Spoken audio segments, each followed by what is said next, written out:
உங்களெல்லாம் வச்சுட்டு நான் என்னெல்லாம் பண்ண போறேனோ புரியல. நம்ம செய்யற கலைகளுக்கு காரணமான சரஸ்வதி தேவியை வணங்கிட்டு இல்லப்பா தேர்தவில்லாம் என்று ஆரம்பிச்சா ஆரம்பத்திலே தவறாது பண்ணுறீங்களே. வந்தருள் வாழ்காலே மகளே, வந்தருள் வாழ்கால். நம்ம இதுகளை பற்றி பாட போறோம் தெரியுமா?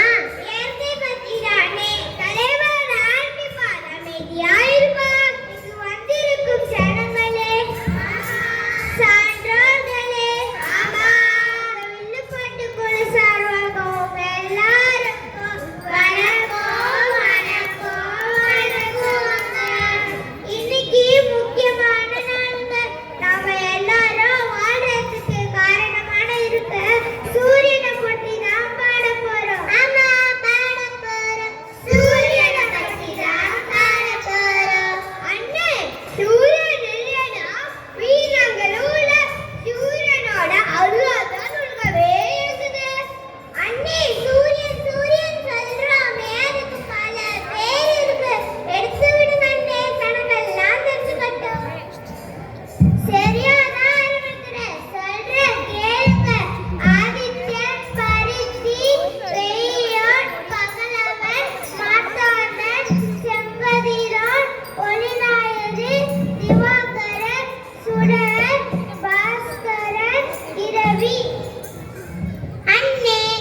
சத்தம் மட்டும் வருது, இங்கேருந்தா வருது.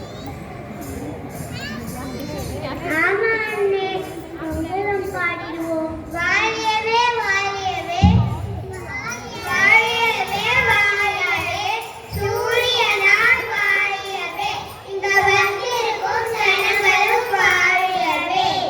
அட கொஞ்சம் நிறுத்துங்கப்பா, ஒன்று சொல்ல மறந்துட்டேன், கேளுங்க. சொல்லுங்க அண்ணே. நம்ம கண்ணதாசன் அவர் கூட சூரியனை பத்தி ஒரு பாட்டு பாடுறார் இல்லையா? அந்த பாட்டு ரொம்ப நல்லா இருக்கும். அதை இப்ப எடுத்துக்கிறேன், கேளுங்க. பாடிடுவோம். ஆயிரம் கரங்களை நீக்கி அழைக்கின்ற தாயே போற்றி, அருள் பொங்கும் முகத்தை காட்டி இருள் நீக்கும் தன் தாய் போற்றி, தாயினும் மலர்பொழிவு சகலரை அடைப்பாய் போற்றி போற்றி போற்றி போற்றி. அவன் சூரியனை போற்றி எழுதின பாட்டு ரொம்ப அற்புதமா இருக்கு. இப்போ வெளிய பாட்ட முயற்சிக்கலாமா? கால நம்மாழ்வார் செட்டி விவேகானந்தா வித்யாலயா குழந்தைகளுக்கும் பெற்றோர்களுக்கும் மேலிங்கே அமர்ந்திருக்கும்